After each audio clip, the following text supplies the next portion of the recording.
ప్రస్తుతం కరీంనగర్ ఎమ్మెల్యేతో పాటు 12 మంది ఎమ్మెల్యేలు కాంగ్రెస్ పార్టీలో కలుస్తారని చెప్పేసి వార్తలు జోరుగా సాగుతున్నటువంటి పరిస్థితి. మనతో మాట్లాడడానికి స్థానిక ఎమ్మెల్యే మాజీ మంత్రి ఉన్నారు.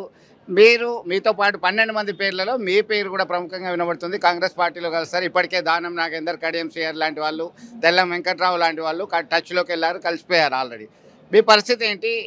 ఎందుకు ఇట్లా వార్తలు వస్తున్నటువంటి పరిస్థితి? కరీంనగర్లో నా ఎదుగుదలను కొంతమంది గిట్టదు.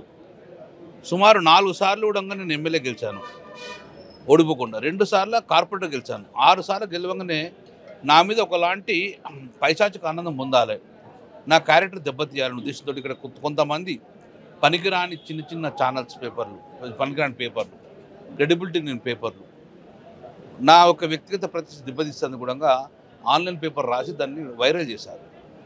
అంతే తప్ప కానీ మరి నిజంగానే అటువంటి ఆలోచన ఉంటే గిట్ట ఇంత పెద్ద 100 సంవత్సరాలు నడిపిన ఛానల్స్కు ఒక్కలు ఇవ్వలే, స్టాండర్డ్ ఉన్న ఛానల్స్లకు రాలేదు, స్టాండర్డ్ ఉన్న పేపర్లకు రాలేదు.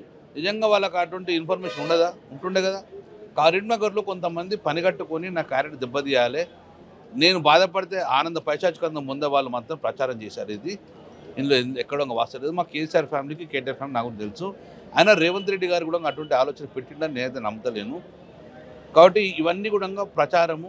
ఇప్పటికే చాలాసార్లు నా మీద ఒక బీసీ బిడ్డను కూడా చూడకుండా నా మీద చాలా వ్యక్తిగత ఆరోపణలు చేశారు. ఇవి రుజువు కాలేదు, చూడగా రుజువు కాదు.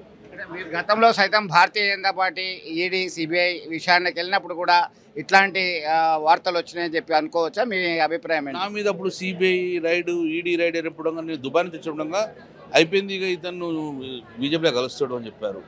కానీ ఆ రోజు నేను సిబిఐకి అటెండ్ అయినా, ఈడీకి అటెండ్ అయినా, అన్నింటికి అటెండ్ అయినా, తప్పు చేయడం భయపడలేదు.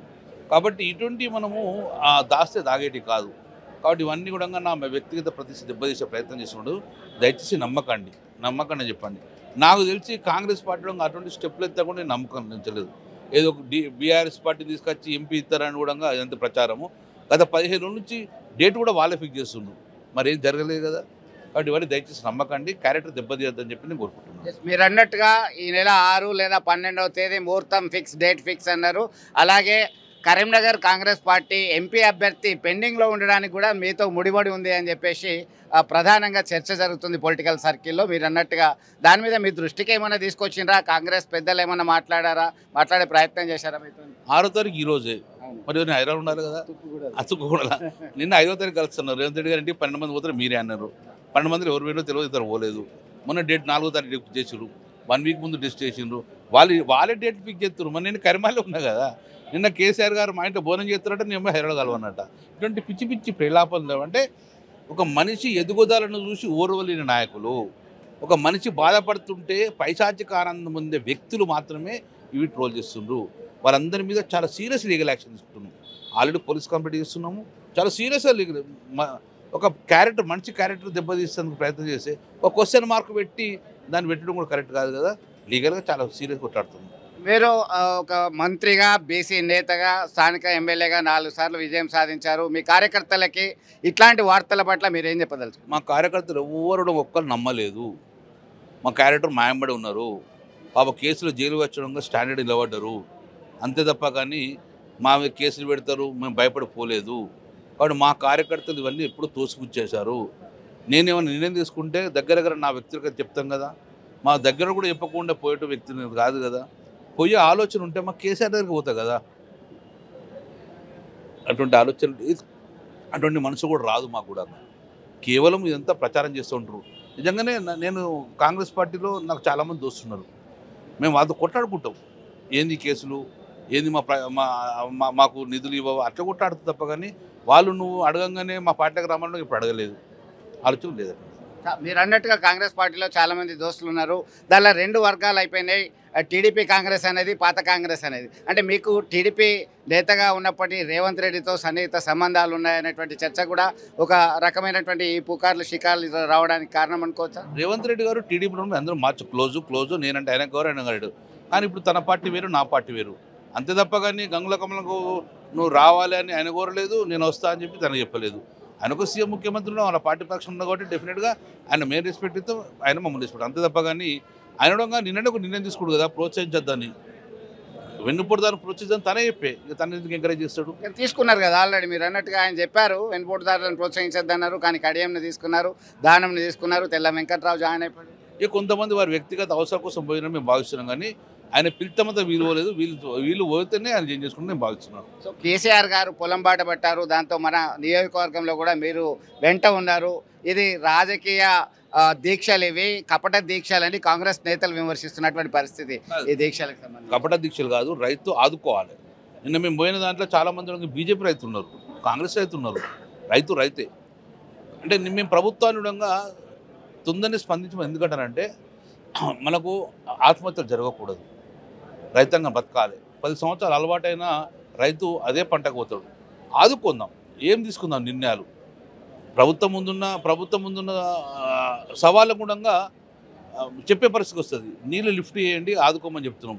ఈ పంట వేయింది 80% పంట చితికి చాలా వరకు కూడా వచ్చే పంటను కాపాడాలి, బోనస్ ఇవ్వాలి, కంపెన్సేషన్ ఇవ్వాలి, రైతును ఆదుకోవాలి. ధైర్యం వల్ల ప్రభుత్వంగా ధైర్యం ఇచ్చేది ఎవడో ఆత్మహత్య చేసే పరిస్థితి అది రావద్దని చెప్పేసి ప్రభుత్వాన్ని వెంటనే స్పందించమని చెప్పేసి ఆదుకోమని చెప్పి మా దీక్షలు చెప్తున్నాం.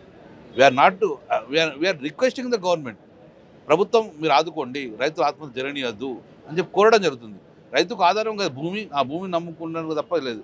అదే భూమి నిర్రల వార్త గిట్ట తట్టుకోలేకపోతాడు, వాడు ఆదుకోమని చెప్పి ఇది రాజకీయ దీక్ష కానే కాదని మేము భావిస్తాం. సో తెలంగాణ అంటే లోక్సభ ఎన్నికలు జరుగుతున్నాయి. తెలంగాణ రాష్ట్రంలో ఒక నువ్వా నేనా అన్నట్టుగా 2 జాతీయ పార్టీలు, అలాగే ప్రాంతీయ పార్టీ అయినటువంటి బీఆర్ఎస్ పార్టీ జాతీయ పార్టీగా ప్రకటించినప్పటికీ కూడా ఇక్కడ ఒక సరి అయినటువంటి ప్రాబల్యం కొరకు, ప్రాధాన్యత కొరకు పోటీ పడుతున్నటువంటి పరిస్థితి ఉంది. 6 గ్యారంటీలను ఇప్పటికే సాధ్యమైనంత వరకు అమలు చేశామని వారు, మోడీ నాయకత్వం బలమైనటువంటి నాయకత్వం అని చెప్పి బీజేపీ. బీఆర్ఎస్ పరిస్థితి ఎట్లా ఉంది? లోక్సభ విషయానికి వస్తే తెలంగాణ రాష్ట్ర వ్యాప్తంగా ఎట్లా ఉంది? కరీంనగర్ లోక్సభ పరిస్థితి ఎట్లా ఉంది? As a senior politician. Congress party 6 గ్యారెంటీలు అంటుంది, బీజేపీ పార్టీ ప్రజలను. ఈ రెండు ప్రజలకు చేరిందా లేదా, రైతులకు చేరిందా లేదా? రైతులు చేరితే రైతులు నిరసన కార్యక్రమం ఎందుకు చేస్తున్నారు, ఎందుకు దీక్షలు చేస్తున్నారు, ఎందుకు నిర్రలవన్న పొలాలు చూస్తున్నారు? నువ్వు నిజంగానే నీళ్ళు ఇస్తే గిట్ట నీ పొలానికి రానియకపోతారుగా మమ్మల్ని, నువ్వు రాజకీయ దీక్ష కదా అని ఎందుకు రానియకపోతారు? ఎందుకు రైతులు సాధిస్తున్నారు? ఇది అందడంగా ఓట్ బ్యాంక్ ద్వారా చెప్తారు. రేపు Congress party vote bank, BJP party నువ్వేం చేసినావు అనేది. రైతు నిర్రల వాడుతుంటే చూస్తూ ఊరుకున్నారు కాబట్టి ఈ ప్రభుత్వాలకు రాబోయే ఎన్నికలలో చుక్కెదురైతుందని చెప్పి నేను భావిస్తాను. కార్యకర్తలకి, నేతలకి, మీ సమకాలీళ్ళకి ఎట్లాంటి పిలిపిస్తారు? ఎందుకంటే ఒక సంధికాలం లాగా ఏర్పడినటువంటి పరిస్థితి, వాళ్ళలో ఆత్మస్థైర్యం నింపడానికి ఇప్పటికే మీటింగ్స్ పెడుతున్నారు. కేసీఆర్ స్వయంగా రంగంలోకి దిగి పొలం బాట పెట్టారు. జనగామ, వరంగల్, నల్గొండకు సంబంధించి తిరిగారు. ప్రస్తుతం కరీంనగర్లో కూడా నిన్న తిరిగారు. మీరు ఎట్లా ముందుకు యాక్షన్ ప్లాన్తో వెళ్తారు? కరీంనగర్ జిల్లాలో, ఉమ్మడి జిల్లాలో 5 టీఆర్ఎస్ పార్టీకి వెళ్ళడం జరిగింది.